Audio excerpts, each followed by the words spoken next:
The movie begins with a woman named Michelle is looking outside her window. She's on the phone with someone, arguing. Michelle then packs a bunch of her belongings and leaves her home. Michelle drives far from the city down to the rural area. Her fiancé Ben calls her. She answers, but only lets him talk and say how sorry he is, and that she shouldn't leave him just like that. Michelle hangs up. Ben calls again, and Michelle takes her eyes off the road for a second when her car gets slammed by a truck, causing her to roll into a ditch. Michelle wakes up with a head wound in a small room with a needle in her arm that's hooked to a saline drip. To her horror, she sees her leg is chained to a pipe. She grabs a nearby pole and pulls her phone toward her to call for help. Unfortunately, there is no signal. Someone comes downstairs to open the door to the room. It is a man named Howard. He claims to have rescued Michelle from the car accident and is keeping her alive. Michelle gets a wooden pole and carves it to make the tip sharper. The next time Howard shows up, Michelle hits him in the face and tries to make a run for it. But Howard quickly grabs her and sedates her. When she comes to, Howard calmly explains to Michelle that there has been an attack on the surface and that the air up there is unbreathable. So he brought Michelle down to the bunker beneath his farm. Howard brings Michelle up to the airlock to see what's going on outside. Nothing appears unusual, but Michelle spots Howard's truck with red paint on the side, and she recognizes it as the truck that hit her. From the bedroom, a clattering sound is heard from outside. Howard goes to yell at someone off-screen. Michelle leaves the room and finds a younger man named Emmett. His arm is broken, and Howard tells Michelle that Emmett knocked over a shelf with a week's worth of food. Emmett appears more friendly than Howard. He explains that he willingly joined Howard in building the bunker. Emmett claims to have seen the attack occur, describing a white flash and running to get inside, which he says explains his broken arm. Howard makes Michelle and Emmett join him for dinner like a family. Michelle engages in pleasant conversation with Emmett that appears sort of flirty, causing Howard to angrily respond. He warns the two of them not to behave like that.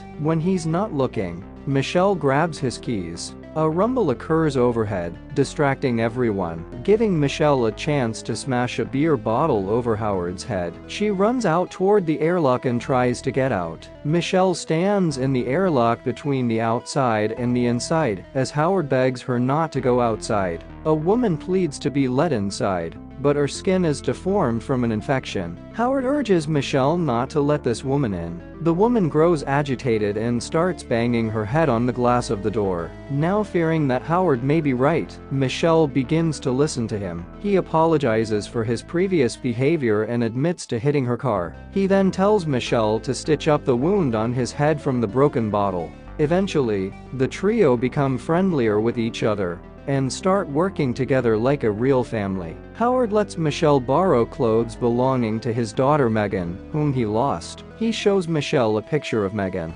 Michelle and Emmett also bond, with Emmett discussing how he had a chance to play sports for a university, but he skipped the chance to leave town because he was afraid. Michelle recounts a time when she saw a little girl being abused by her dad at a hardware store, and she felt bad for walking away and doing nothing, especially considering her own troublesome childhood. The air filtration system goes down, and only Michelle is small enough to fit through the vents and go to the filtration room. She resets the unit but notices a ladder leading to outside, just beneath a window. On the window is help scratched out, with the L and P having traces of blood on it. On the floor, Michelle finds two bloody earrings that she recognizes from the picture of Megan. She shows the picture to Emmett, who says the girl in the picture is really a girl from his high school named Brittany, and she went missing a while back.